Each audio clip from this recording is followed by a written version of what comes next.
Now, a rally outside the U.S. Capitol to protest the tax policies of the Trump administration and to demand that the president release his tax returns. Scheduled speakers include Democratic Senator Ron Wyden of Oregon. You can almost see him behind one of those signs in a yellow cap. Circulating in the crowd, also speaking today, California Democratic Representative Maxine Waters. This is live coverage here on C-SPAN.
You're looking live at a rally outside the U.S. Capitol that protests the tax policies of President Donald Trump and his administration and demanding that the president release his tax returns. You can see several hundred people gathering outside the Capitol today. This is one of about 180 marches that has been organized across 48 states and the District of Columbia. In fact, the marches are international, with a similar march in London and one in Japan as well today. The large inflatable chicken you saw a moment ago is meant to symbolize Trump's cowardice, according to Delvon Michael, who's a member of the Tax March Executive Committee. Again, these marches going on all across the country, 48 states, the District of Columbia, London, and Japan. This is live coverage here on C-SPAN as we wait for the march to get underway.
Again, we're looking at a rally outside the U.S. Capitol. This is one of what organizers say is 180 rallies going on in 48 states in the District of Columbia, asking for the president to release his tax returns. During his presidential campaign and following the election last November, Mr. Trump has repeatedly said he would not release his tax returns publicly because he's under audit by the Internal Revenue Service. He further says that the only people interested in his tax returns are, in fact, the media, not the public. Asked at a January 11th news conference, the president's response was, "I won. I became president. I don't think they care at all. I think you care." Several media outlets have obtained some of Mr. Trump's tax returns. Last fall, the New York Times reported Trump declared a $916 million loss in 1995. And more recently, MSNBC gave viewers a look at 2 pages of Mr. Trump's 2005 returns, showing the billionaire businessman paid $38 million in federal income taxes on a reported income of $150 million. These rallies are taking place all across the country, including about a dozen of them in Florida, from Pensacola all the way to Miami Beach, and of course internationally in London and Japan. We're waiting on speakers today who will include Senator Ron Wyden of Oregon, a Democratic senator. We've already seen him out circulating in the crowd, and California Democratic Representative Maxine Waters. This is live coverage on C-SPAN.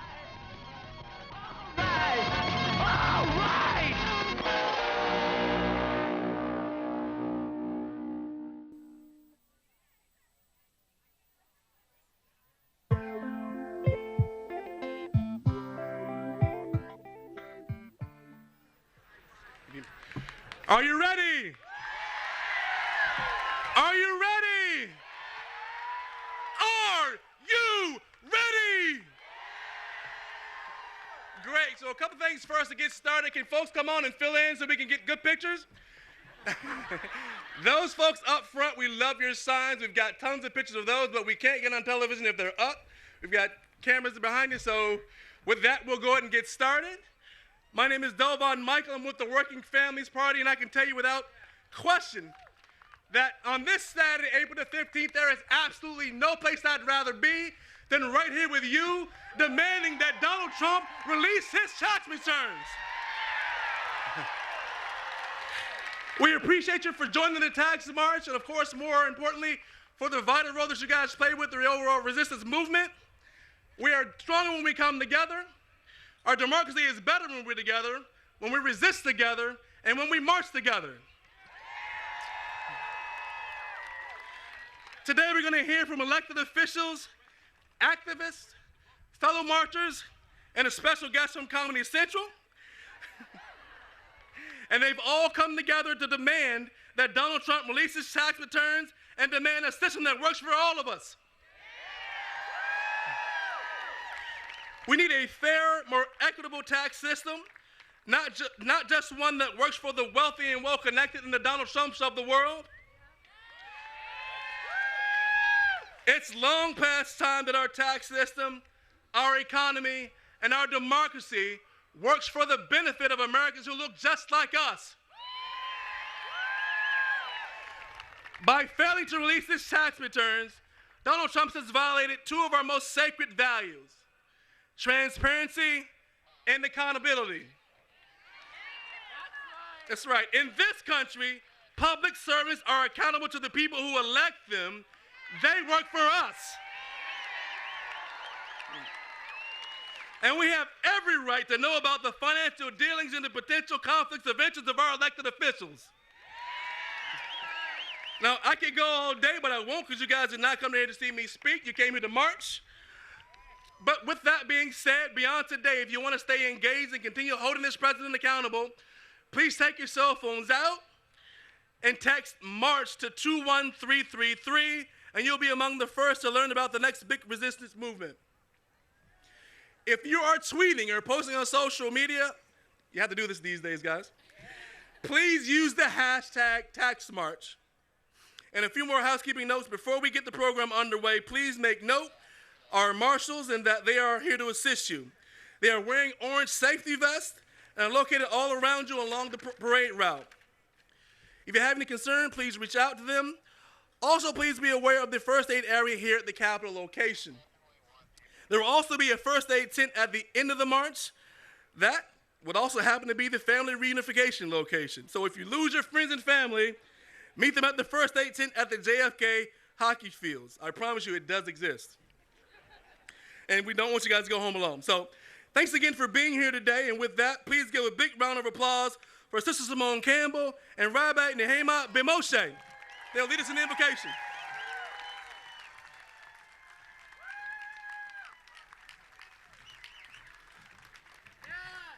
Good afternoon.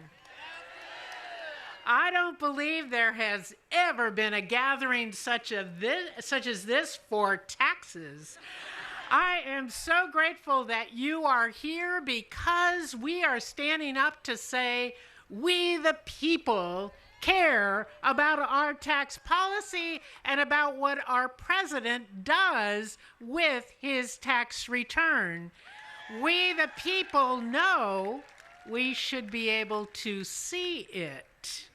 Now, there is a fair amount of scriptural stories this weekend in the Christian tradition where we experience disbelief. We experience apostles scratching their heads and being puzzled.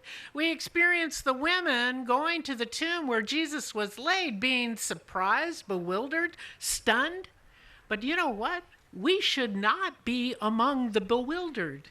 We should not be among the group that scratches our head. We should be among the people who know that their leadership is transparent and will share with us the truth of what his tax status is. That's right. But that all says we have work to do. So for a moment of quiet, let us call the Spirit of the Divine, whatever name you use to address what I refer to as the Holy Spirit, that is the breath of disturbance, the breath of mischief, the breath of change. Let us take a moment and call on that breath of God to move in us, to move us to know that this is about the 100%, where all are engaged in our care. O breath of the divine, free our voices to speak clearly. Free our ears that today we may hear the facts, the true facts that we need to fuel our movement. Free our hearts to be people of love and compassion and welcome. Free our bodies that we might march and act and claim this moment in history. And most of all, free our nation that we, the people, may create a system that works for all, not those at the top, not those in the middle, not those at the bottom, but for the 100%, because we, the people, will form the more perfect union if you move in us. Let us pray.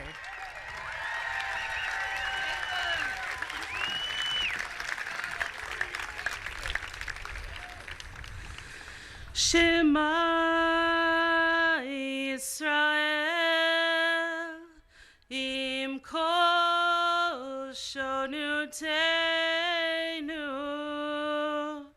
kol adam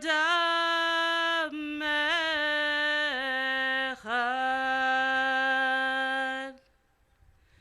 Listen, you people who wrestle with all of your diversity. All of humanity is one. This week, the Jewish community is celebrating the holiday of Passover. It is the story of our liberation from slavery and oppression. It is not just a story about supernatural intervention in history. It is the story of sending a message to the Pharaoh through demonstrations of just how powerful people can be when they join together and demand change. It is not just a story of how God intervenes in human history to redeem the enslaved Israelites. It is a story of people who stood up and made the change happen. The rabbis taught that it was an Israelite, Nachshon ben Aminadav, who stepped in the sea, that it was his faith in the possibility of redemption that caused the sea to part. I stand here today as a representative of different facets of that story. My great-grandfather was a rabbi, and he immigrated to this country and changed his last name to Ben Moshe, son of Moses, literally his father's name, but also implying that he was of the people who struggle and travel to find freedom. I inherit both his last name and his passion for service in the Jewish community, a passion to seek out injustice and to work for those who need support. There's a repeated mandate throughout the Bible to care for the widow, the orphan, and the stranger. As American citizens, we fulfill that mandate through social services that are available because of our taxes and our philanthropic efforts to support nonprofit organizations dedicated to this work. We want to know that our leaders support these efforts.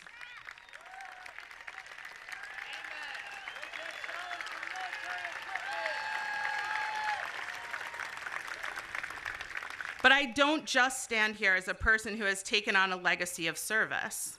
I am also the daughter of the late former CEO of AIG, Bob Ben Moshe. When my father passed away in 2015, I inherited the financial legacy of his work as a corporate executive. It feels especially important to share that fact because I am the, quote, rich who benefit from unfair tax systems and loopholes. And I am standing here and standing with you to say, it is wrong. Amen.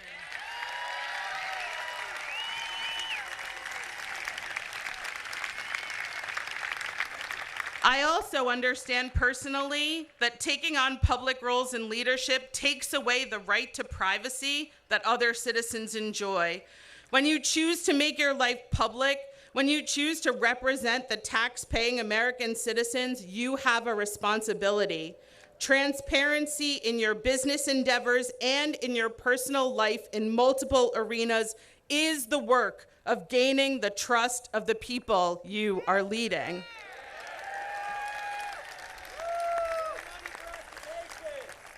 We stand together today demanding that work be done. We stand here declaring that we care about creating fair systems of taxation that support our communities, especially those with the greatest need.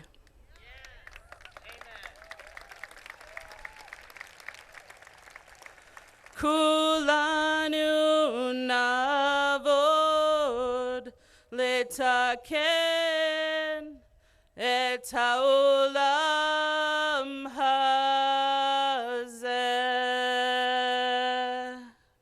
Let us work together to repair this world through truth, through transparency, through a fair system for all. Thank you.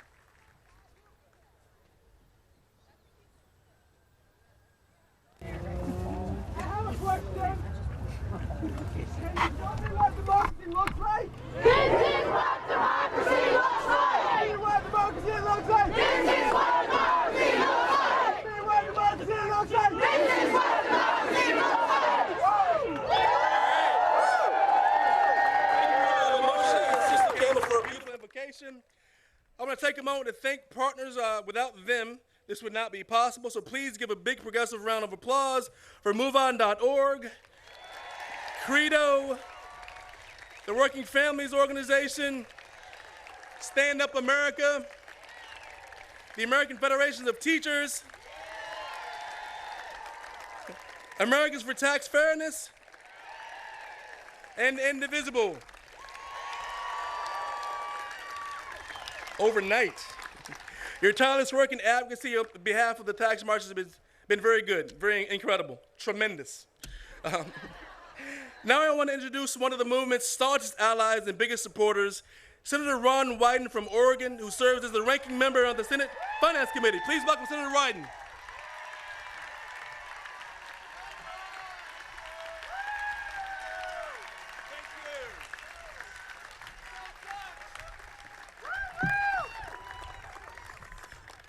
My friends, today my message for the president is short enough to tweet. Today, across America, we are taking the gloves off to say it's time to knock off the tax ripoffs. No more Cayman Island accounts for the insiders. No more tax breaks for shipping jobs overseas. No more special breaks for Wall Street. It's high time for more good-paying red, white, and blue jobs here in America.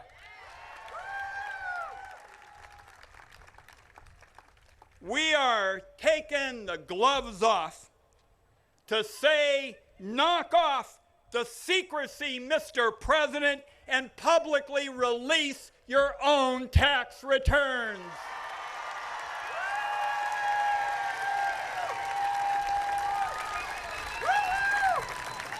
Disclosing tax returns is the very lowest ethical bar for a president, and we are going to insist that he clear it.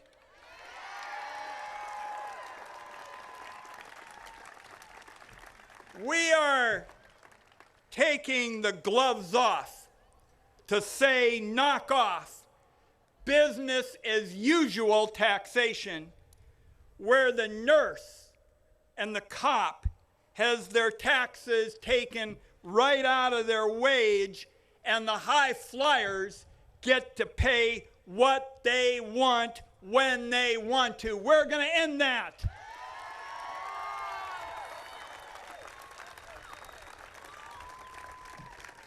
So, there's your Saturday tweet, Mr. President.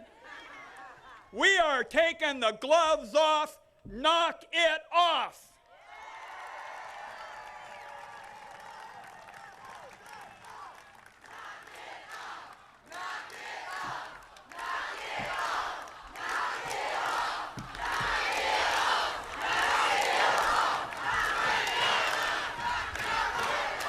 Might be not loud enough to get to Mar-a-Lago or wherever.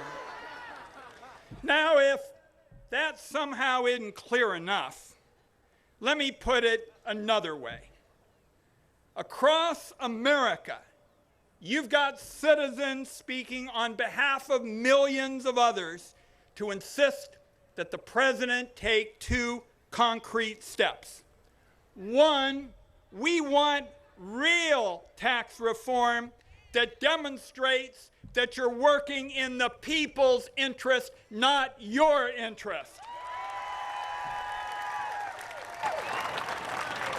It's time we had honest answers about the write-offs, the check-offs, and any rip-offs that twist and skew the tax code for the fortunate few.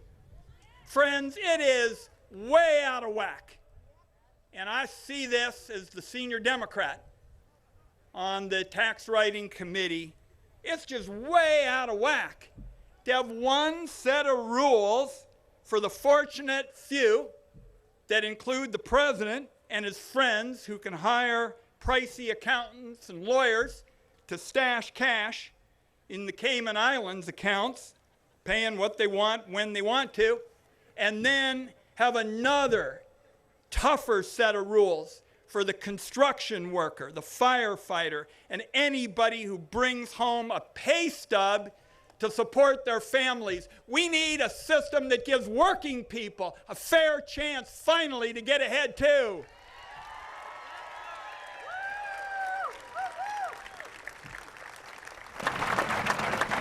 And that brings me to demand number 2. And it deals directly with 1600 Pennsylvania, Mar-a-Lago, or I guess lots of other Trump properties. We believe, Mr. President, you must finally meet the same test as every other president, Democrat and Republican, since Watergate. Each of those presidents thought the public had a right to transparency and accountability, and each of them publicly released their taxes. President Trump has tossed this great American tradition in the trash can like a teenager trying to hide a lousy report card. And it seems to me, and it's particularly on my mind today when I think of the millions of people who are still working on their taxes and trying to make this form get in sync with that form. We'll talk about simplifying that mess down the road. But while all those working families are trying to finish their returns, they have a right, they have a basic right to know whether the president pays his fair share. And tax returns, it's all there in black and white. Maybe we could get some answers to the whole array of questions about business connections, especially to Russia. So, to close this up, I've actually proposed legislation. We've got more than 20 senators sponsoring it in the Senate. Congresswoman Waters is gonna talk as well. The legislation says that within 15 days of becoming a nominee at the party convention, the candidates would be required to release at least 3 years of tax returns. That doesn't seem to be too much. And particularly true this time of year, the bill says that a sitting president would have to release their returns annually. So we'd be getting it now. And because we're taking the gloves off to say knock off the secrecy, I've asked the chairman of the Finance Committee, and they can do it in the Ways and Means Committee over in the House. You can ask Maxine about that. We've asked those committee chairs to use their authority to obtain the president's tax returns for review. So today, here in Washington, in my hometown of Portland, in a modest-sized community, Grants Pass, Oregon, people, Mr. President, want your response to 2 questions. The first is, why won't you do what every Republican and every Democratic president has done since Watergate? Why won't you do it? Mr. President, why won't you meet the lowest ethical bar, not a high one, the lowest ethical bar for a president, and publicly release your returns? Tell us why you won't. We are tired, friends, of the stonewalling, and we have had it with the excuses. So today in Washington, and in more than 100 communities across the country, we're gonna say, and say it loud and clear, we're taking the gloves off to knock off the secrecy and have, at the public's demand, that the president do what's right for the American people.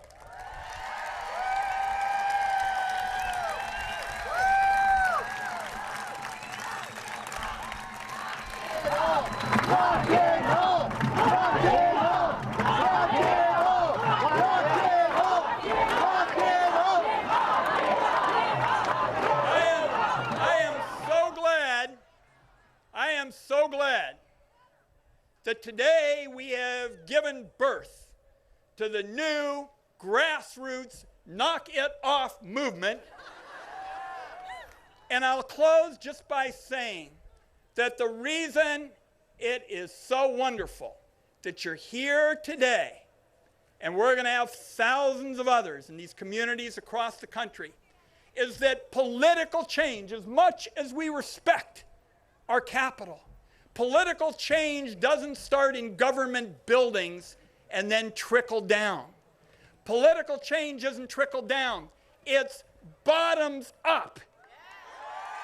It's bottoms up as people like yourselves come together. As you come together with a strong message that your interests are what a president has got to address, not personal interests. So thank you for being here. I'm proud to be part of the birth of the Knock It Off movement. I'll be all behind you every step of the way. God bless. Thank you all. Thank you.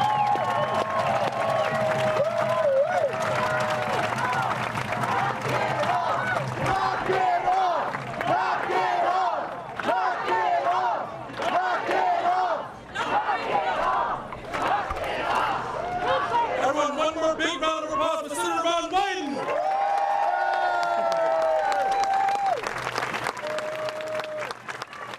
Great. Now I'd like you to do me a favor and give a big, warm, progressive welcome to another woman, an incredible leader, someone I admire greatly. She is the president of Demos, who fights daily for an America where we have an equal say in our democracy and an equal chance in our economy. Please welcome Heather McGhee.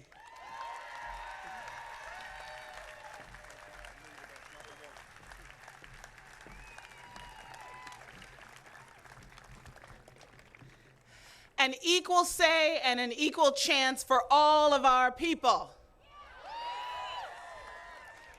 At Demos, our name means the people. And today, my friends, the people of our great country are being cheated out of the fruits of our democracy.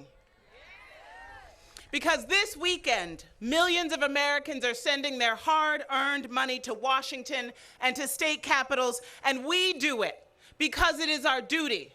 We do it because it is right. And we do it because this country has invested in us and we believe in what Americans can do together. We pay our taxes because we think our families and our neighbors deserve clean water, safe roads, schools worthy of our children. And yes, sometimes, without shame, our families and our neighbors deserve help. Help affording a doctor's visit or rent or food on the table. And why is that? Because too many jobs don't pay enough to pay the bills, and it's not their fault. That's what our taxes do for us, for our families and our neighbors. That's who we work for. But we're gathered here today to find out who is Donald Trump working for. What is he hiding? Is he working for the defense contractors whose stocks are rising because he's sending bombs and trying to do a budget grab of $54 billion for defense when we already have a bigger military than the next 7 countries combined? Is Donald Trump working for the defense contractors who are clamoring at the trough at the idea of Trump's stupid wall? A wall paid for with cuts to Meals on Wheels and Sesame Street and libraries. A wall to keep out the undocumented immigrants who pay $23 billion a year in Social Security, state and local taxes. That's right, Donald. A migrant farm worker is probably contributing more to this country than you are.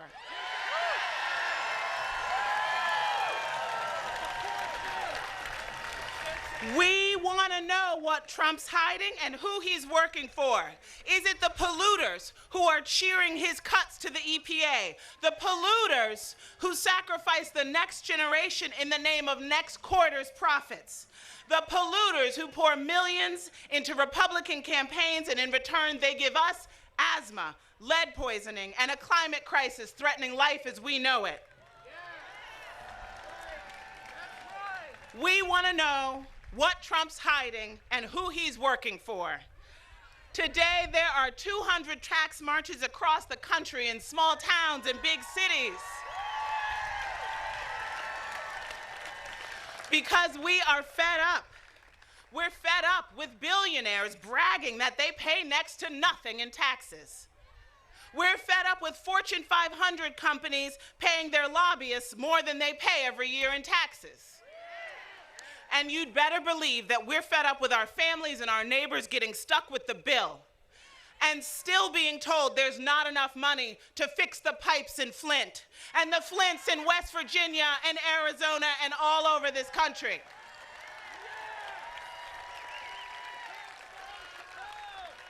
Donald Trump's friends and family, his Goldman Sachs cabinet, and the members of his country club in Palm Beach, the bankers who bail out his bad building deals, and yes, the Russian oligarchs he's swapping favors with. They're all part of the cabal that is cheating America, cheating our families and our neighbors to the tune of $400 billion a year. That's how much the IRS says we're coming up short because of tax dodging by corporations and the super rich. Every year at budget time, we're coming up short. They tell us there's not enough money to make the schools better or even to keep them open in some neighborhoods. They tell us they've got to cut the bus lines and shut down the after-school programs. They tell us tuition's going up at community college and you can forget about pre-K for your 4-year-old. Well, today, across the country, Americans are calling bullshit.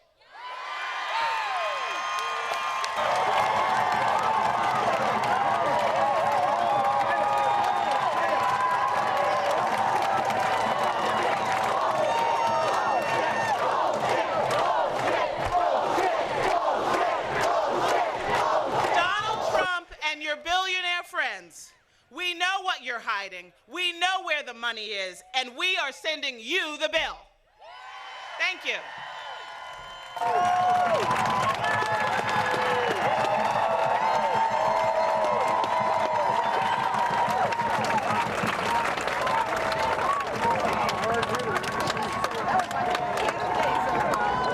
How do I follow that?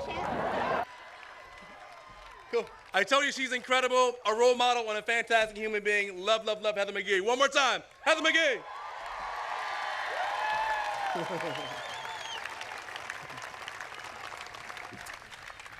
Next, I have the honor of introducing someone who is a great statehood advocate for D.C., a lawyer progressive, a tireless progressive, and advocate on the front lines in Congress to stop Trump's dangerous agenda. Please welcome Congressman Jamie Raskin.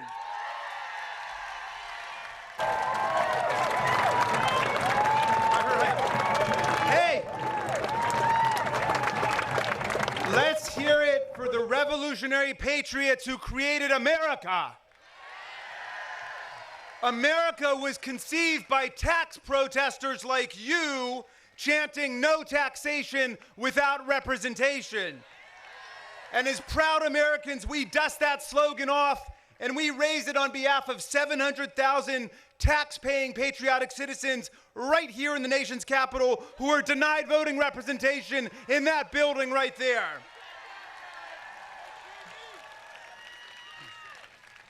The CEOs are well represented in this administration, but they pay little taxes. But the patriotic people of Washington, D.C. pay billions in taxes and have no representation at all. We're not going to take it anymore. The first Americans overthrew a king who imposed tea taxes on small businesses and the people, but exempted his tycoon buddies in the East India Corporation. A king who sweated the commoners with high taxes to pay for his lavish expenses and traveling jaunts of the royal family and royal court. A king who never paid any taxes and never disclosed his entanglements with foreign kings and dictators. Mr. Trump, if you can hear us from Mar-a-Lago, read the Constitution. We have no kings here. We have no slaves here. We have citizens with equal rights.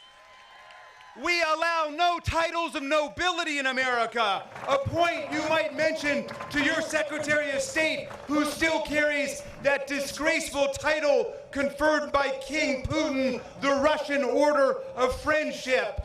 Dump the title. And we do not allow our presidents or members of Congress to collect presents, emoluments, offices, or titles, payments of any kind from foreign princes, kings, dictators, governments, and state-owned banks and corporations. Article 1, Section 9, look it up. In America, no one is above the law, and all of us are subject to it. As Tom Paine put it, in the monarchies, the king is law, but in the democracies, the law is king. Mr. President, you've got one main job beyond watching TV and tweeting about it, which is to, quote, take care that the laws be faithfully executed. As long as you are president, you owe undivided loyalty to the people and the laws of the United States of America. Not the mobbed up oligarchs of Russia, not corrupt businessmen in Azerbaijan, not the Bank of China, and not the dictators and despots of the world. When you look in the mirror, please stop seeing a global CEO who is above the law and start seeing a public servant who must enforce the law and set an example by following it.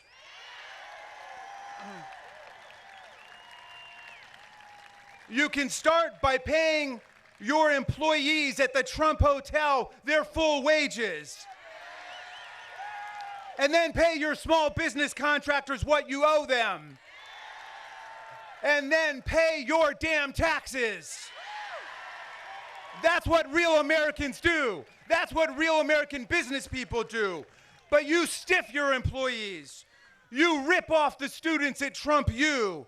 You don't pay your painters or your carpenters or your builders. You're embroiled in more than 3,000 lawsuits. You sexually harass women at will like an 18th century king or a 21st century Fox TV news host. You hire an army of lawyers to keep from paying your taxes, which is a terrible example, and if all Americans followed it, the whole tax system would come crashing to the ground. And now you're breaking another promise. You won't release your tax returns, violating a bipartisan presidential practice that goes back to Watergate. Mr. President, how can we determine your conflicts of interest or stop you from collecting payments from foreign governments if you won't show us the names of the people and corporations that you are in active partnership all over the world today? How can we police the conflicts of interest? How can we police the conflicts of interest in your administration when you set the world standard for non-disclosure and non-cooperation? Mr. President, your administration has a staph infection and it's spreading every day. And we have come here today with some democratic disinfectants. And now, after the rejection of your unconstitutional immigration executive orders in court and the rejection in Congress of your terrible health care tax giveaway plan to the richest Americans, you want to rewrite our entire tax code. Fair enough, it's regressive, it's riddled with special interest loopholes, and it's opaquely complex. But we cannot debate tax policy in America, Mr. President, unless we know what personal, family, and business interests are motivating and defining your proposals. My friends, is there anyone left in America, Democrat, Republican, Independent, who thinks that President Trump would propose a tax reform that would hurt his own business interests? If you believe that, you are too innocent to be let out of the house by yourself. Mr. President, we know you favor abolishing the estate tax, which was designed to overthrow the political and financial dynasties that you seek to revive in this century. Eliminating the estate tax will allow you to control both your fortune and your children without having to create irrevocable trusts in your lifetime. We get that. But what are the other corporate relationships, foreign entanglements, offshore investments, and strategic bankruptcies that are dictating and defining your tax policy proposals? We want to know. Mr. President, we cannot. We want to know. We want to know. We want to know. We want to know. Mr. President, we cannot allow you to reshuffle the deck until you take your personal cards out of your pocket and lay them on the table. If you don't release your tax returns, we have no way of knowing whether you're putting America first or you're putting Donald Trump first. You know, Oliver Wendell Holmes said he didn't mind paying taxes because they are the price of a civilized society. But it only works if we all pay our taxes and we all follow the law. Mr. Trump, stop hiding whatever you're hiding. Stop acting like a king and start acting like all the other presidents did, Republicans and Democrats alike. Show us your taxes. And stop consorting with Russian oligarchs and Putin's spy masters. The Russians that we should care about are the ones marching in the street against corruption and against authoritarianism. And that's what we're doing today here, right now. Thank you very much.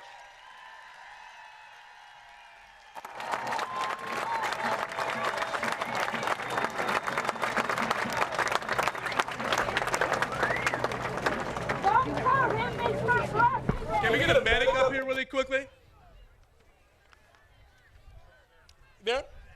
Great. All right. Cool, cool. Thanks, Congressman Raskin. Really appreciate it. Cool. We're good? Awesome. All right. Very powerful message. Really appreciate it. Next, I'd like to introduce Lisa Gilbert. Lisa is the Vice President of Public Citizen, an organization that serves as the people's voice and is located right here in the nation's capital. Please welcome Lisa.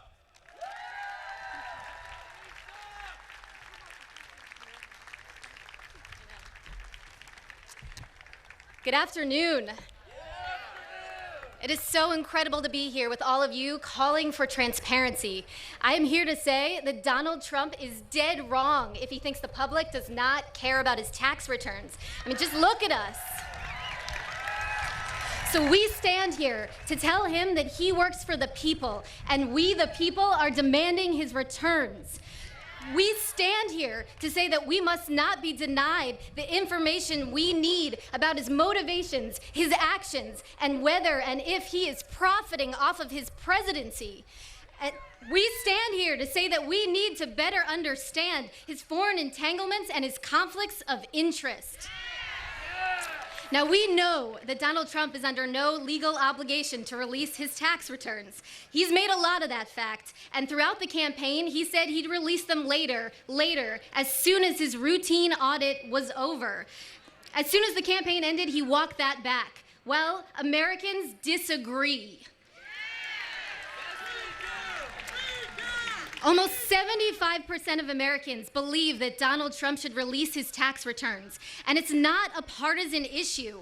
In fact, a conservative member of Congress, Walter Jones, said it very well. He said, if you believe in ethics, if you think this place should be about ethics for the good of the people, then you believe in tax disclosure. It is really as simple as that.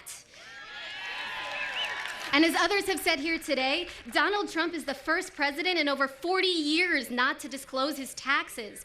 Every sitting president since Richard Nixon has published their returns. It's part of an unwritten compact with us, with the American people, to be forthright, to be honest. So why not President Trump? What does he have to hide? Now, Trump's unwillingness to divest his own business assets has left the nation to assume that he'll do his best to make money off of his policy choices. A glimpse into the assets from his taxes is the least he can do to try to dispel that assumption. For the American people to have trust in our government leaders need to have trust in us. We need this transparency to increase our faith in our leaders and as a safeguard against corruption and conflicts. When the first 2 pages of Donald Trump's 2005 Form 1040 mysteriously landed in Pulitzer Prize-winning journalist David K. Johnson's mailbox, the nation tuned in to Rachel Maddow to see what the big reveal would be. But unfortunately, it wasn't a complete return, and there's a lot that we don't know. So we don't know the real nature of his charitable contributions. We don't know the real nature of his foreign ties through his foreign tax credit. We don't know how much he personally pays, probably very little. And we certainly don't know how much money he actually makes. But what we do know is those 2 pages whetted the nation's appetite for more and reminded us that this information should not be a secret. Donald Trump's actions to date as president, from putting his sons in charge of his company rather than divesting his assets into a blind trust, to putting a cabinet of multimillionaires into place laden with their own personal conflicts of interest, and to visiting one of his Trump-branded properties on average every 2.8 days since he has been president. It has only served to increase Americans' distrust and suspicion. Again, releasing his tax returns is literally the least that he can do to try to do away with this suspicion and distrust. Now, disclosure of Trump's returns is completely vital, but today's marches are also about more than that. They're about Americans standing up to a rigged tax code where billionaires pay a lower rate than their assistants, where some multinational corporations don't pay taxes at all, and where small businesses and hardworking families are forced to pick up the tab for our society, for the one that we want to live in. And big businesses and the wealthy, they don't pay their fair share. Now, we should not have to be here to rally, to march, to tweet, to push the man elected to the highest office in the land to be transparent and honest with the American people. But we do, and so we are here, and Public Citizen proudly adds our voice to say, release your taxes, Trump. Show us that you're listening to the people and that you deserve our trust. Thank you.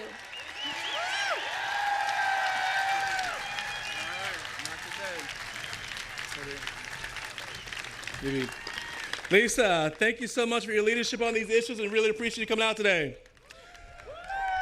I'd like to take a moment to thank a few more of the Tax March partners who've put so much into making this a reality, for bringing the tens and tens of millions of you who are here today on the lawn, on the mall.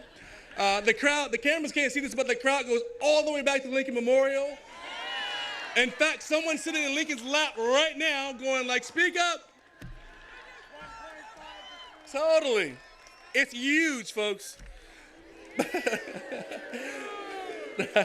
Please join me in thanking Our Revolution, the Center for Popular Democracy, Change.org, I see those red shirts out there, Avaz, Public Citizen, I've heard that somewhere before, and of course the National Women's Law Center. I also want to remind folks to text MARCH to 21333 right now. And of course, the hashtag TaxMarch and follow us at TaxMarch. Thanks again. So how many of you marched on January the 21st at the Women's March? Woo! All right, me too. Well, we have a very special guest, next two very special guests. I'd like to introduce Tamika Mallory and Bob Blaine, the national co-chairs of the Women's March on Washington.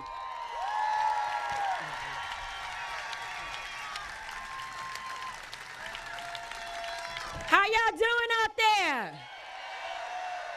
What's up, y'all? I am so proud to be standing here today, brothers and sisters. On January 21st, we made history together that no one can ever take away from us. I am standing with one of the other co-chairs of the Women's March on Washington, Bob Bland, who literally had a baby during the march planning and is still standing here with us today. Let's give Bob a round of applause. And on behalf of almost 5 million people who marched all around the world, I greet you in love and solidarity today. We sparked the resistance for this administration and for any local government that seeks to oppress us. We sparked the resistance.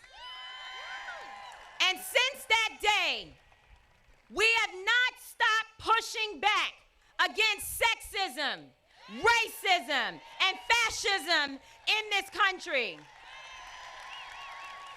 I'm proud of us, brothers and sisters, that we are not afraid to say that this administration is no good for humankind, and that our rights are in jeopardy as long as they remain in control in Washington. We are here to say today, show us the damn tax returns. But we know that we are not here for one reason alone. The American public being denied the right to see Trump's taxes is just one of the hypocritical and unethical things that we have seen come out of this administration. The attacks on our Muslim, undocumented, LGBTQIA, Black and brown brothers and sisters, and women, ladies and gentlemen, are other reasons why we are here today. We must continue to fight for our freedom. We must be willing to lock arms with one another. We demand that we see Trump's taxes while we also demand that all of our rights are protected. We demand to see Trump's taxes while we also demand that women's rights be treated as human rights. We must speak with one voice and one accord, and we must draw a direct line between Trump's taxes and missing girls, missing Black girls all across this country. We must say that while we resist one, we resist all, or else our fight is inauthentic. We must say Trump's taxes and equal education. We must say Trump's taxes and no police brutality. We must say that Trump's taxes is where we start today, but we will not end there. That all our rights must be protected, and who the hell do you think you are to hide anything and to treat us as though we are less than human? You do not own us. You work for us, Donald Trump. And the people, united, will never be defeated.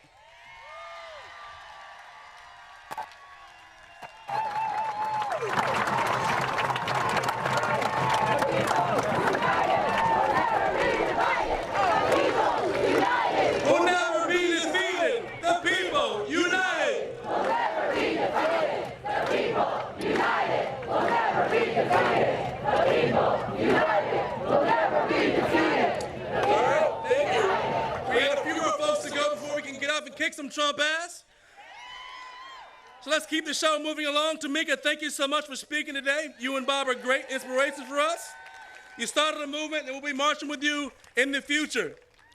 And now I'd like to welcome Isaias Guerrero, an organizer for the Rise Up May 1st Day of Action, and David Sanchez, from the People's Climate March. Please give them a big round of applause, folks.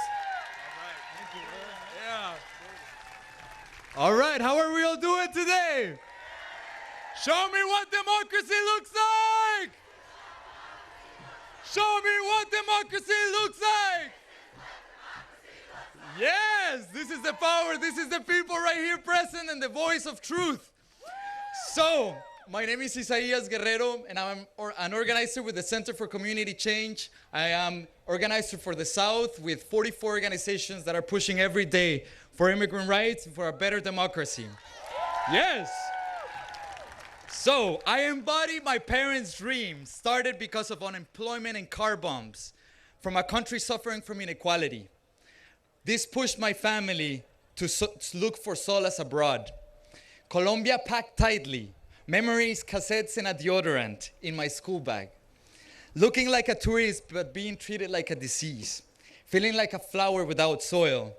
But I embody the dreams of a marriage being torn because of stress of survival, of shackles being put on my loved ones, and deportation looming over our family.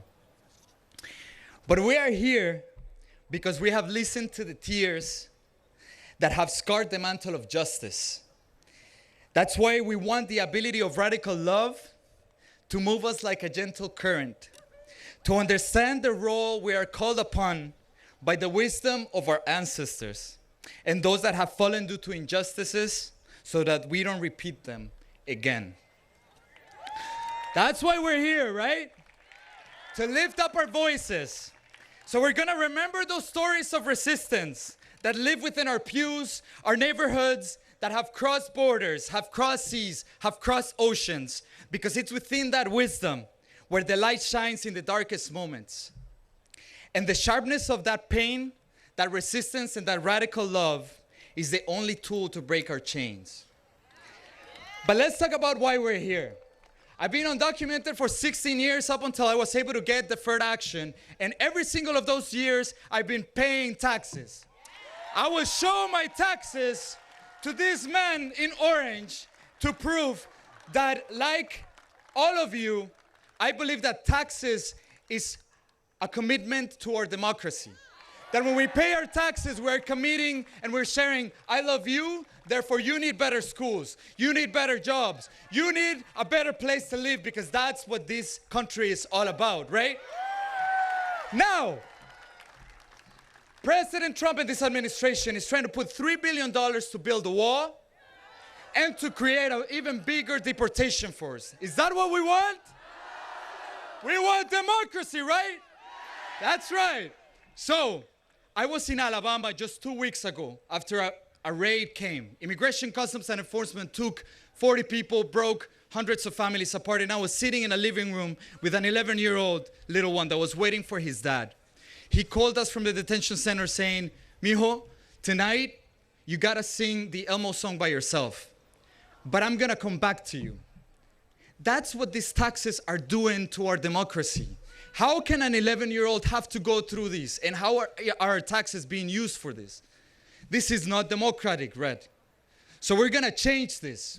And we're gonna make sure that those $3 billion, instead of going for the wall and for deportation force, they're gonna go to our schools. They're gonna go for better jobs, and we're gonna remember and organize in our communities, in our pews, and make sure that in November, everybody will go out to vote.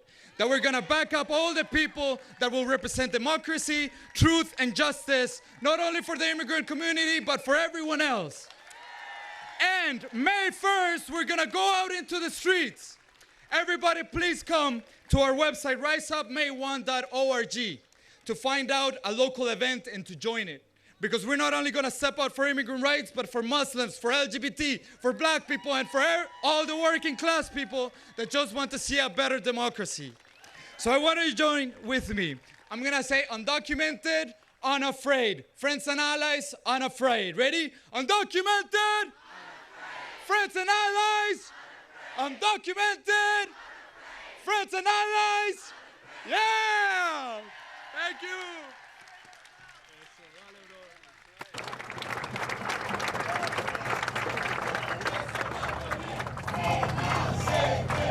Say loud, say clear, immigrants are welcome here. Say loud.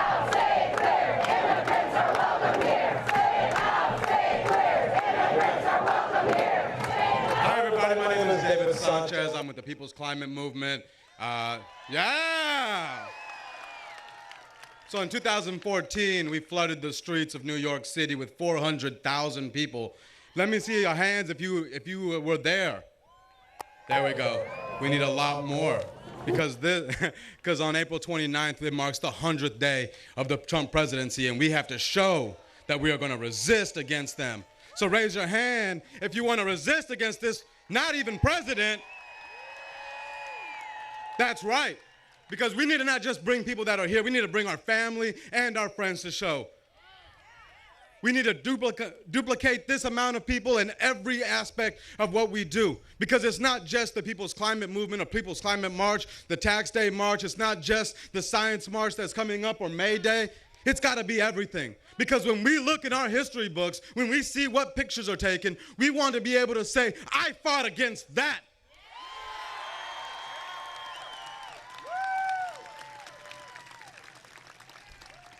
It started with the Women's March. That was day one. On day 100, it will be the People's Climate March. This is about jobs. This is about justice. This is about the climate. This is the air we breathe and the water we drink, because water is life. Is water life? Thank you. It's so important. So right now, I just want to say, take out your phones. And I want you to text climate to 21333. Because we need you to know everything that's going on.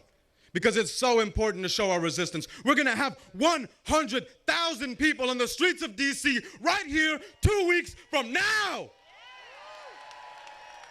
We are going to resist, because this is not a normal presidency. We cannot normalize this presidency. We have to mobilize against this presidency. So right now is the time. We march for taxes, but then we march for truth, and we trust for justice in the next 2 weeks. Thank you so much. Thank you. Keep it going.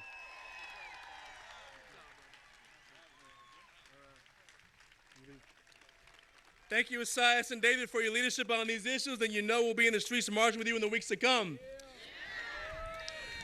Now, I've been up here thanking a lot of people. I thanked you at the very beginning. I want to make sure I thank you guys once again, because this place holds 25,000 people, and it looks pretty damn full to me. Give yourselves a round of applause.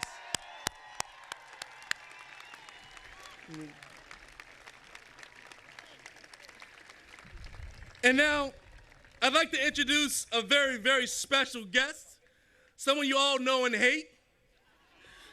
Please join me in welcoming a man who needs no introduction, so I won't. Please give a big round of applause for the president.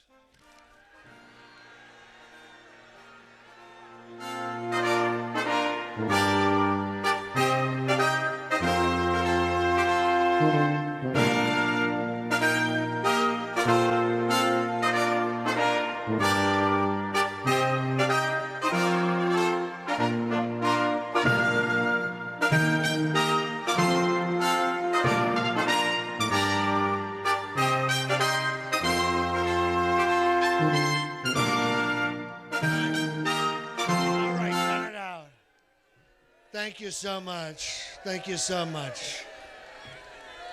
So wonderful. What a great reception. What an incredible, incredible group of people. We have so many incredible people here. So many wonderful people. Such a large crowd, and there are more people who couldn't even come. And it's so great, so great. Now, I don't know where this tax march is. I don't know where it is. But what I do know is that all of you are rain check holders for my inaugural address. That you were the people who were there where the white spots were. Remember all the white spots during the inauguration? And we had to explain that. We had to explain it. We had to explain it. We had to. And so you're all here now to finally, remember American Carnage? It's unbelievable. So much American, and it's even gotten better. How are you guys loving the American Carnage now? 85 days of feeling like garbage. Isn't it great? Isn't it great? It's so wonderful.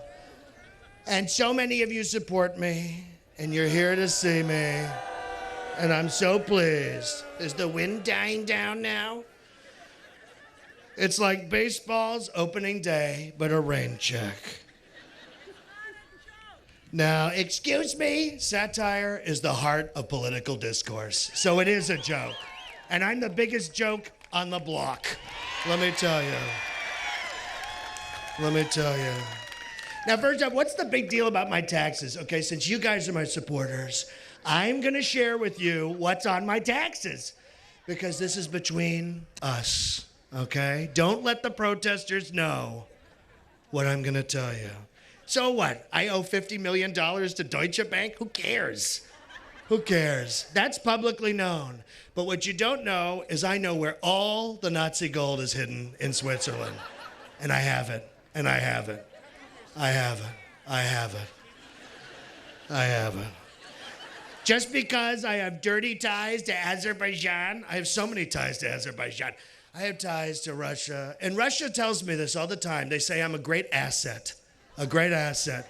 And then I became a great asset in the late 80s when I extended my finances to own illegal poker rooms in New York City, when I started selling properties way over the budget margin for cash so that I could hide Russian money in the United States. And now I got all the way to the presidency as the Russians are keeping me on a short leash because I'm a dog. But what you don't know in my tax returns is I have the original uncut David Hasselhoff video of him eating a burger off the floor. Remember that? Remember that? And we just ended the visitor logs. No more visitor logs. We're not doing it anymore. We're not doing it. Get them out. Get them out. Get them out of here. Get them out of here. Get them out of here. No more visitor logs, okay? Okay, we're not running a B&B. We're not running a B&B. Barack Obama ran a B&B. He was the Bob Newhart of Washington, D.C. But that sitcom's over. And now Fawlty Towers is here. And I run a hotel. And hotels are places where you anonymously go to get peed on, okay? That's what you do. That's what I do. I do it all the time. And I love it. I love it. I love every bit of it. So if we want to release the tax returns, we can do it. Boys, let's get the taxes. Where are they? What's the big deal about releasing my tax returns? First off, I claim Ivanka as 3 dependents. My daughter, my mother, and my wife. We're going to have the first White House divorce, I guarantee you. First White House divorce. Aren't you glad I'm not in Mar-a-Lago today? So we have these taxes, and we're going to release them. And I want you to know that everyone can look at them now, and we're all even, right? Am I now a good president? No. Even if I release my tax returns? That's right. Because no matter what I do, remember this, I am a prop. I am a brand less than a human being. And the truth is, excuse me, I'm a brand, not a tool. I'm a brand. Let me do my own material, please. Let me do my own material. And I'm not the real guy. Save it for the real guy. Save it for the real guy, okay? But remember this, I'm the United Airlines of presidents. And remember that the other airlines are just as bad. So if you remove me, we have 40 years of people corruptly manipulating the system back here, over there, and all around this country to screw you out of your own interests. Very important. And I like screwing, but not that way. So you need to make sure, it's so important, that you don't just focus on me, but on the system that put me in place. Let's remember that. Look at, you're cheering for me. Isn't this weird? It must make everyone so uncomfortable. What do? So let's release them, boys. Release the taxes. There we go. There we go. Releasing the taxes. I told Jared to shred my taxes, but I thought shred was Yiddish for collate. We're going to make America great again, folks, when I leave office, hopefully next week. Thank you so much.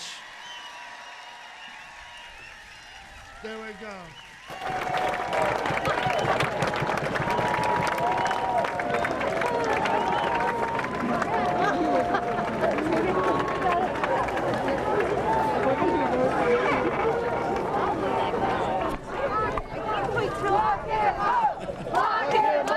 Lock him up! Lock him up! Lock him up! Lock him up! Lock him up! Lock him up! Lock him up! Lock him up! Lock him up! Thank you, imposter, the other imposter. Anyway, we're about to get off. The march is going to start very shortly. Stay with us. We only have a few more folks to go. But now I do want to introduce three very important guests. There are three working women to talk about the importance of why Trump must release his taxes and how it affects working families across the nation. So please join me giving a warm welcome to Esther Chong, Priscilla Evans, and Antonia Pena.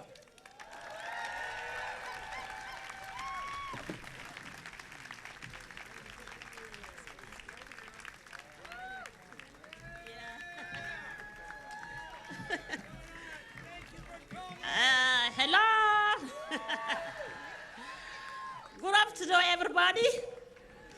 I can see beautiful face here today. I'm happy to see everybody, and I appreciate to be here this afternoon. And I thank God for bringing everybody here safely. And I pray when you are going, God will take you safely home in Jesus' name. Amen. My name is Esther Chong.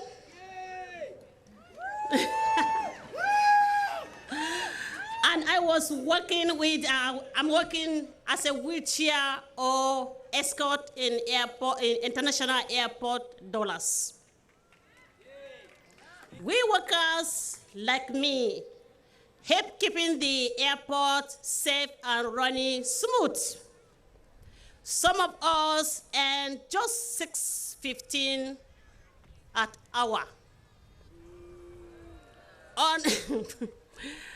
That is what is happening, but we thank God.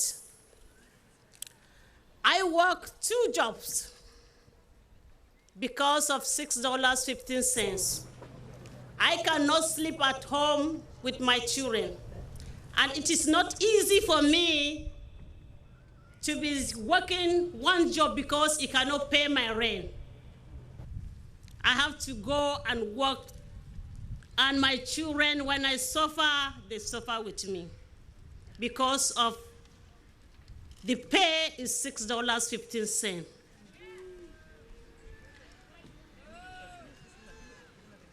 I eat, my children will eat. I struggle, they will struggle. I have only 1 single room with 4 kids. It is hard for me to pay tax. I am not a billionaire like Donald Trump because I just earn $6. But working people like me and end up paying tax. Imagine somebody they are paying her $6 and she's able to pay her tax.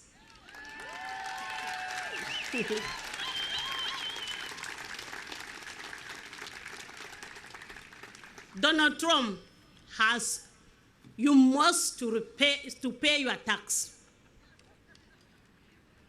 Donald Trump has refused to share his tax return. Why?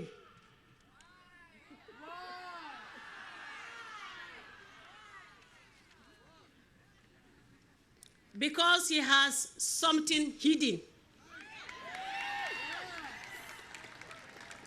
It's only God that knows the secret of Donald Trump. And that secret must release.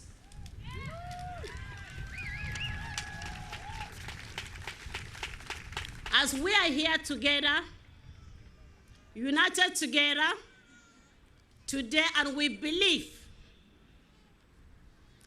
I think we cannot be able to count how many are we here. For one person, it can't work.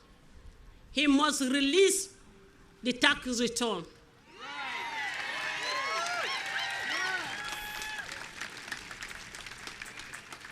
How do I know if Donald Trump has paying his own tax or not?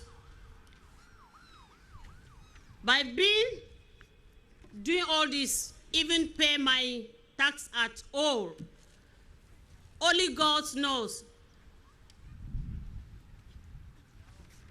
Sorry, come here. We're with you. We're with you. Okay, thank you. Public servants are supporting for workers. For workers and the people who elect them, they're supposed to support them. They're supposed to work for them. Those we that stand on the line for 7 hours. I think some people left their house around 4 o'clock or 3 o'clock p.m. just to vote for Donald Trump. But today, he cannot bring what he's supposed to bring out. He must pay it. He must bring his tax return. We cannot take this granted. No, no, United States. No, no, we cannot take this. We are Donald Trump's boss.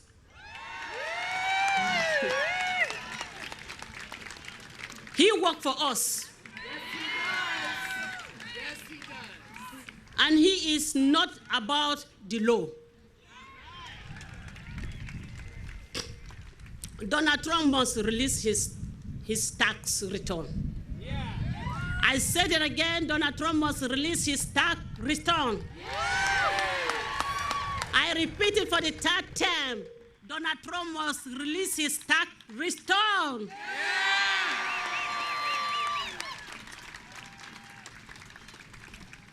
That is the only way we can find out if Donald Trump is pushing tax out. That is the benefit him and his super richest business. Hallelujah! Thank you, Lord. And support rich friends, while the rest of us fool the bill. I quote a verse. I'm so sorry. I know some of you will say, what is it saying? No, we know.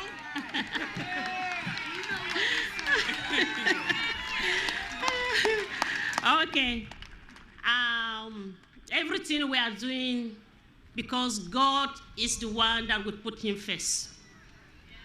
So I quote Ephesians chapter 4, verse 13. I can do all things through him who strengthens me. All of us, God is the one that is strengthening us every day. Both day and night, we wake up, we say, God, we thank you. Thank you so much for giving me this privilege. I appreciate it.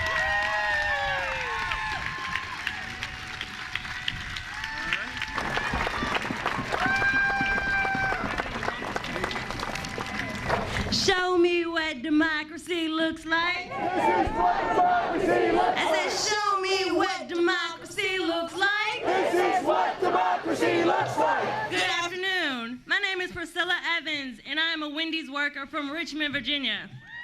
I am 25 years old, and I am paid $7.25 an hour. To many people, tax day is simply a race to get your papers in order, claim your deductions, and hope for a refund. But for someone who supports a family of 3 on the minimum wage, tax day is something else. It's an annual reminder that I need taxpayer dollars just to survive. I've worked in the fast food industry for 6 years, mostly at Wendy's. I wake up early to get into the store by 7 a.m., unpack the day's food, and am on my feet manning the drive-thru for hours at a time. Yet, when I come home to my grandmother and my 7-month-old son, Noah, after a 40-hour week, I have hardly anything to show for it. I want to be able to stand on my own 2 feet, but only on my bi-weekly paycheck of $200. It's impossible. I am forced to turn to food stamps and WIC to support my family. And me personally, I don't think I should have to do that. But meanwhile, Wendy's rakes in many millions a year in profits. Studies even show that the industry has some of the worst pay disparity with fast food CEOs, earning on the average nearly $24 million in 2013. Fast food companies can afford to pay workers $15 an hour, but they choose not to because they know taxpayers will pick up the tab. National brands like McDonald's, Burger King, and Wendy's keep loyal, hardworking employees like me on minimum wage, forcing us to turn to public assistance for food, shelter, healthcare, and more. It's unfair not only to the workers, but also to the taxpayers. Unfortunately, Wendy's business model is all too common. Low wages in the fast food industry cost taxpayers $7 billion a year in public assistance. Across the economy, working families like mine account for more than 3/4 of public assistance recipients, at a cost of more than $150 billion a year to taxpayers. That's why I've been a leader in the fight for 15, the movement for $15 an hour and union rights in Richmond, Virginia for the past 2 years. I've walked off the job and marched in the street to make sure that everyone from President Trump to wealthy corporations hear our demand for change. It's no secret the system is rigged against working people. But like many of you, I also believe we can change the system. America can work for the majority of us, not just the wealthy few. The crowd of people here today confirms that by standing together and speaking out, we can change our fates and win a wage that lets us get off public assistance and support our families. We can force companies and politicians to do the right thing. We can win. What do we want? And when do we want it? I said, what do we want? And when do we want it? If we don't get it, if we don't get it, I said, if we don't get it, shut it down.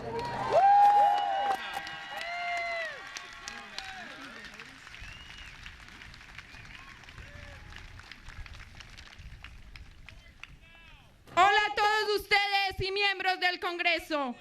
Mi nombre es Antonia Peña y represento la Alianza de Trabajadoras del Hogar. Hello, good morning to you and to all the members of the Congress. My name is Antonia Peña and I represent the National Domestic Workers Alliance. Estoy aquí representando a niñeras, limpiadoras de casas, cuidadoras en general, trabajadores fuertes que trabajan día a día para asegurarse en que la gente tenga buen cuidado de sus niños y sus seres queridos y sus hogares, mientras otros trabajan. Yo soy trabajadora del hogar, activista, madre y muchos años he trabajado en cuidar los niños de otras familias y he pagado taxes. The Alliance represents all working nannies, house cleaners, caretakers who spend each day, every day, working to make sure that they get a good child care and take care of their loved ones while others go to work. I am a child care worker. activist, a mother. I have been taking care of children of other families while they work, but I also pay my taxes.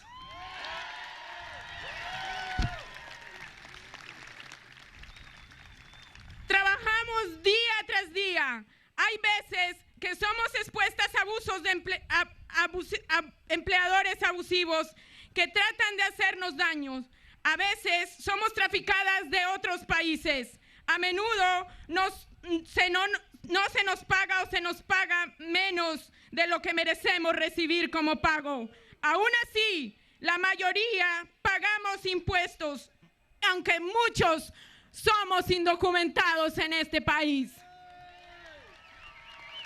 We work day in and day out. We are often exposed to abuse by our employers who try to harm us. Sometimes we're trafficked from other countries. Often we are not paid or pay less than we were supposed to receive. But still, most of us pay taxes, and a lot of us are undocumented.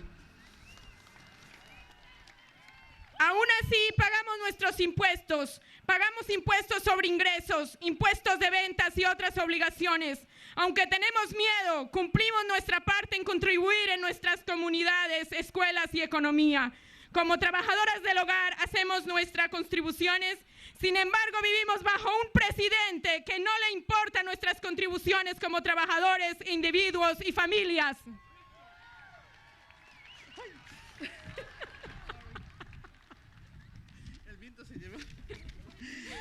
But we still pay our taxes. We pay our income taxes, sales taxes, and other obligations. Even though we are scared, we do our part in contributing to our communities, schools, and the economy. As domestic workers, we make our contribution, yet we're living under a president who does not care about our contributions as workers, individuals, and families. Estamos pidiendo al presidente Trump que nos muestre sus taxes, que nos demuestre que está pagando su porción que debe, así como nosotras las trabajadoras los hemos pagado, como nosotros que responsable contribuimos a la economía y a las comunidades. Demandamos que sea responsable y que rinda cuenta a todos nosotros que contribuimos en esta economía. Y recuerda, eres presidente de todos, no solo de los que te aplauden. Gracias. We're asking President Trump to show us his taxes, to show that he's paying his share of what he owes, just as we workers are doing, as those of us who contribute to this economy and the communities everywhere. We demand that you are accountable to all of us who contribute to the economy. And remember, Mr. Trump, you are a president of all of us, not only the ones that applaud to you. Many thanks.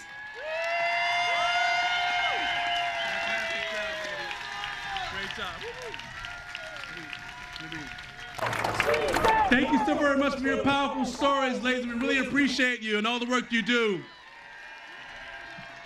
It's almost time, guys. But last but not least, it is my distinct honor to introduce a personal family member of mine, my auntie and your auntie, Congresswoman Maxine Waters.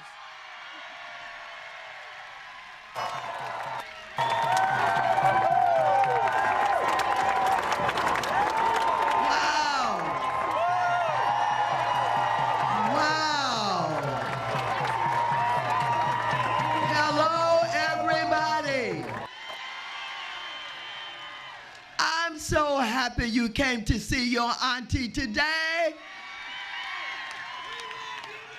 I'm so pleased to be here with a coalition of labor unions, advocacy groups, and grassroots organizations. They all put this event together, and I would like to personally thank Delvon, Michael, and the entire Tax March Executive Committee for all of the work to organize this event. Additionally, I want to acknowledge my friends and colleagues, the ranking Democrat member of the Senate Finance Committee, Senator Ron Wyden, and Congressman Jamie Raskin, who sits on the House Oversight and Government Reform Committee. Ladies and gentlemen, I want you to bear with me. I have laryngitis, but the only way that I would not have been here with you today is if they cut my throat and stopped me from talking. I am so pleased to see so many patriotic, politically engaged men, women, and children who are out here today. I want to thank you for your passion. I want to thank you for resisting. We are not afraid of Donald Trump, and we will show him.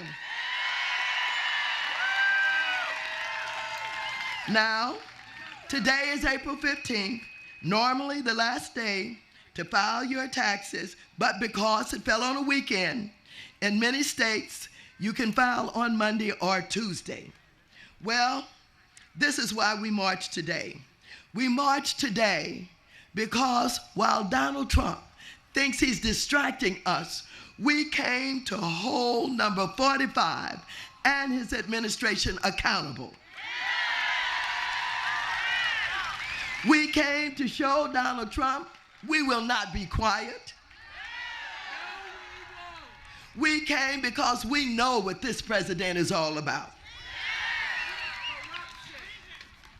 He does not believe that he has to be accountable to the people, but we will pressure him, we will hound him, we will harass him.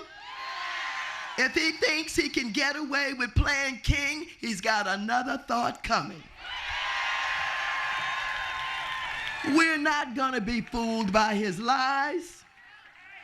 We're not going to be fooled by his attempts to distract us. Oh, you know, he's tried in so many ways. Donald Trump, you can threaten war. That's not going to distract us. You can lie on Obama and say he tried to wiretap you. That's not going to distract us.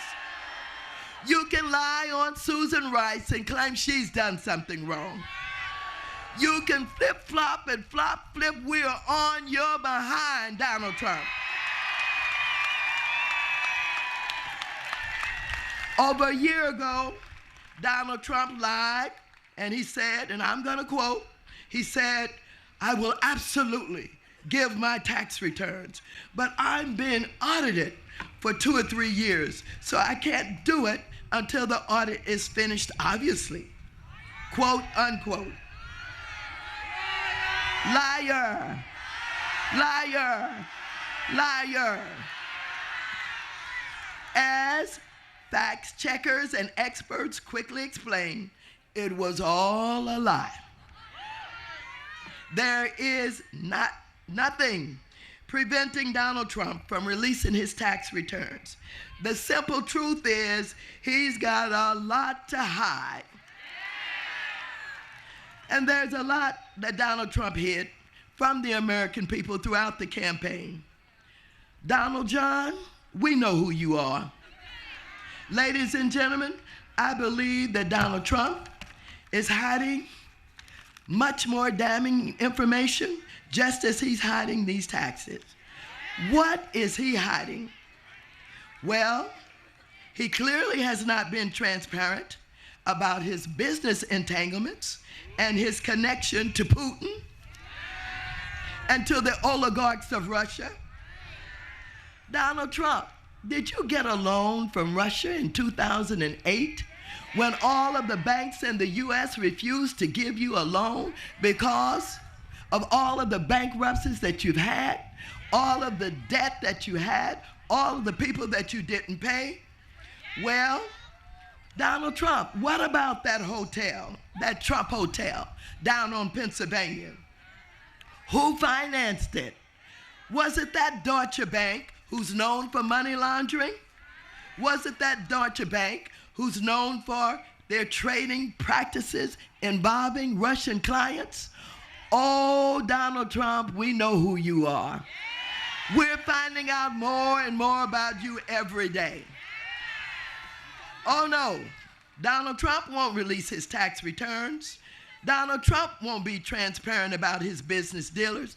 Every other president since Nixon have released their tax returns.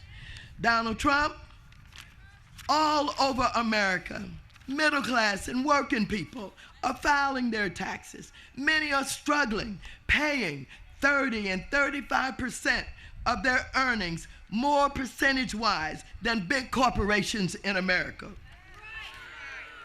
What is Donald Trump paying?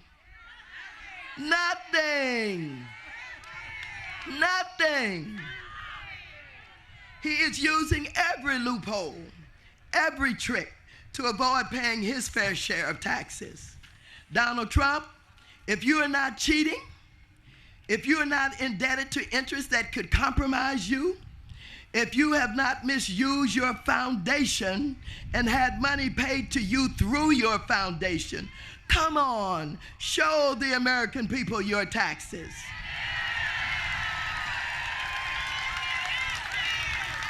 We know one thing, you do know something about taxes. Donald Trump, you sure know how to spend our taxes. On your weekly trips to Mar-a-Lago, you sure know how to strain the budget of the Secret Service, protecting you and your family while you play golf every weekend. Donald Trump, the average family can barely afford a vacation once a year. We pay our taxes. We don't hide from the government. We expect you to pay your taxes and stop hiding from the American people. Yes, we want to know who you are. We want to know who you pay. We want to know all of your business deals, and we want to know your conflicts of interest. The media is now focusing on Syria, and I believe that to be phony tension between Donald Trump and Vladimir Putin. All being hyped up by the White House, still trying to distract us. We know what kind of person Donald Trump is. This is a man that we saw during the campaign disrespect everybody. Now, we're not surprised that he's disrespecting us and not showing us his tax returns. Remember how he attacked a disabled journalist? Remember how he attacked a Gold Star family? Remember how he continues to attack the media because he doesn't own it and they won't do what he wants them to do? He attacked the federal judges, and so he refuses now to even make public the visitors to the White House. Who is he shielding? Maybe he's shielding another Russian ambassador. Maybe he's shielding all of those allies who we call the Kremlin clan. How can we trust him to do tax reform that he claims he wants to do? Based on what Trump said on the campaign trail, his tax plan would deliver more than half of all total tax cuts to people making more than $1 million a year. What does this say about who he is and who he's looking out for? The 1% will be the only ones who meaningfully benefit on the backs of millions of already struggling Americans. They certainly are not looking out for working families. They're not looking out for the middle class, and they're certainly not looking out for the poor. Donald Trump, show the people your taxes. Stop stonewalling. Stop hiding. You know, we discovered that working with and in collusion with you and your allies had something to do with the way you won that election.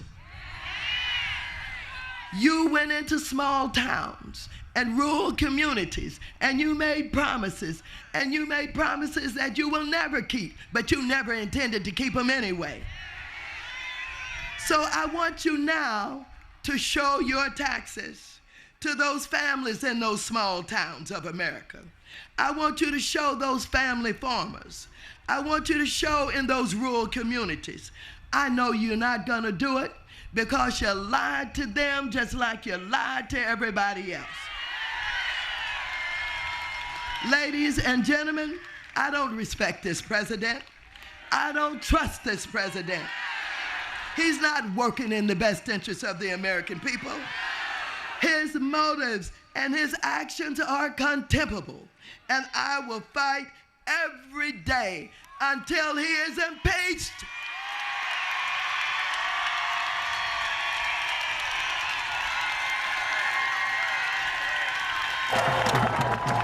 Impeach 45. Impeach 45. Impeach 45. Impeach 45. Impeach 45. Don't forget who he is. He's shown us what kind of human being he is, and he is not going to change.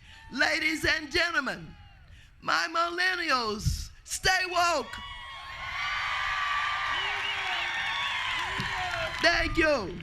Go ahead, impeach 45.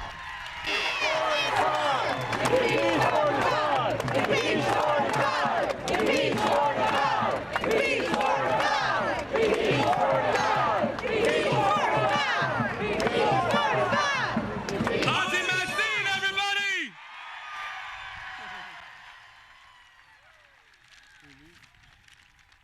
And now for Impeach 45.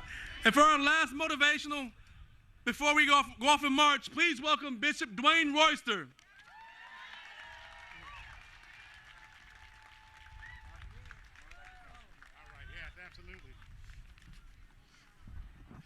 Whose country is it? Whose country is it? Whose country is it? Who does Donald Trump work for? We come here today to make a very clear declaration to Donald Trump that you are an employee. We, your bosses, are demanding some things from you right now. If you choose not to fulfill your obligation as an employee, we will have to write you up.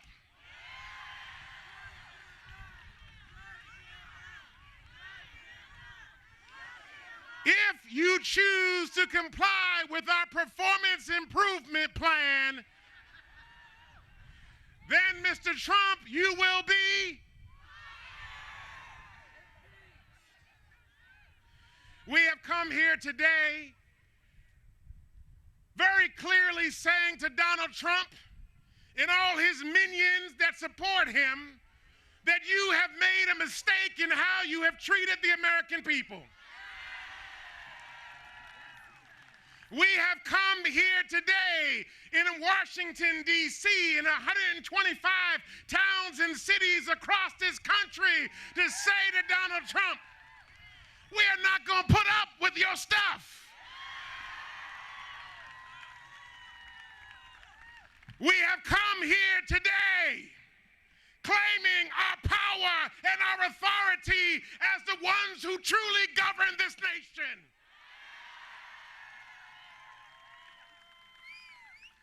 Donald Trump, you can lie, but you can't hide.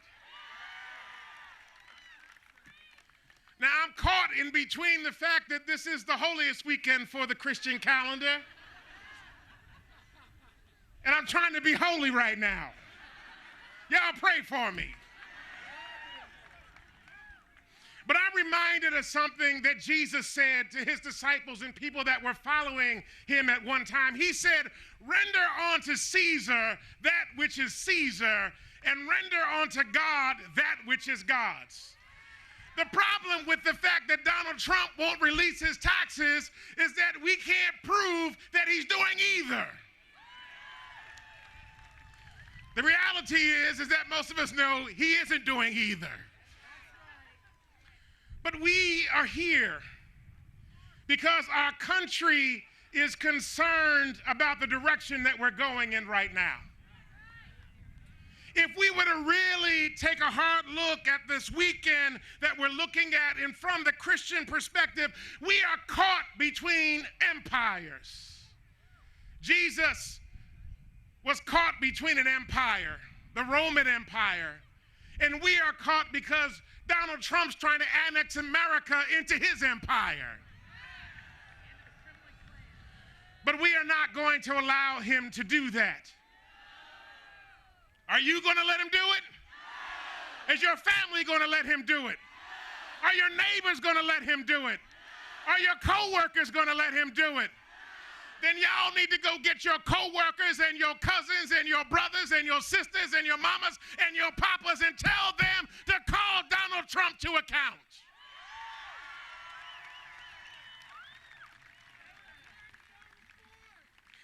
This is our country. Whether we are documented or undocumented, it is our country. Donald Trump, show your taxes. It is our country.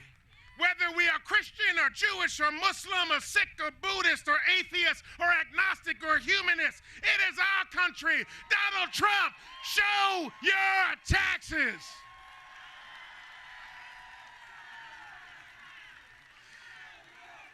It is our country. Whether we are LGBTQIA or straight, Donald Trump, show your taxes. It is our country, whether we are black or brown, whether we are indigenous, whether we are Asian, Pacific Islander, or whether we are white. And Donald Trump, we demand that you. Mr. Trump, it is our country. And we are here today to reclaim it from your tyranny, to reclaim it from your exclusion and your hate. We reclaim it from the divisiveness that you have divided in this country. Mr. Donald Trump, show your taxes. Mr. Donald Trump, your bosses have a word with you. Donald Trump, show your taxes. Show your taxes. Show your taxes. Show your taxes. Show your taxes. Show your taxes. Show your taxes. Show your taxes. Show your taxes. Show your taxes. Show your taxes. Are you guys fired up? Are you ready to march? Are you fired up? Are you ready to march? Are you ready to kick some Trump ass? Woo! Me too. Just before we march, there will be marshals along the route to guide you. Please stay in the traffic lanes as if you are driving. All the roads are open in the opposite direction, so be careful. Make sure you're in a good space. The marshals are there to help you along the way. Marshals will be located at every intersection. They can help you with event information and to contact your lead teams if needs arise. Believe it or not, the Metropolitan Police Department will be helping us as well. If an emergency arises, please look for the nearest police car as they can help. And with that said, let's get our march on! Our path to revealing taxes begins on the other side of the Peace Monument. So turn around and head down the lawn to the westbound lanes of Pennsylvania Avenue. We want you all to join behind the banner demanding the Commander-in-Chief release his tax returns. Again, we have special marshals to guide you. They will be holding banners that show you where to go. Thanks so very much. God bless you all, and God bless the United States of America.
Okay, talk to me about the future of public enemy.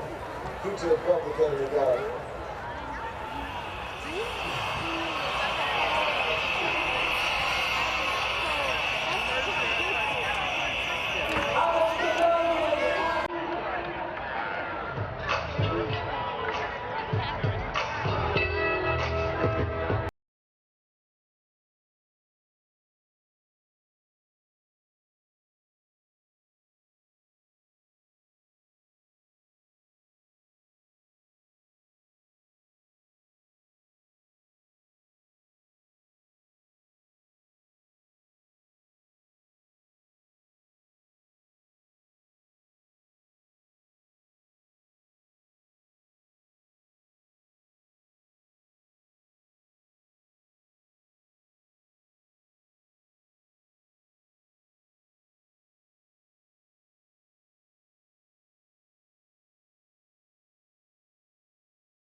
And if you missed any part of this event, we'll re-air the coverage tonight at about 9:50 p.m. here on C-SPAN, or you can watch it anytime on our website at cspan.org.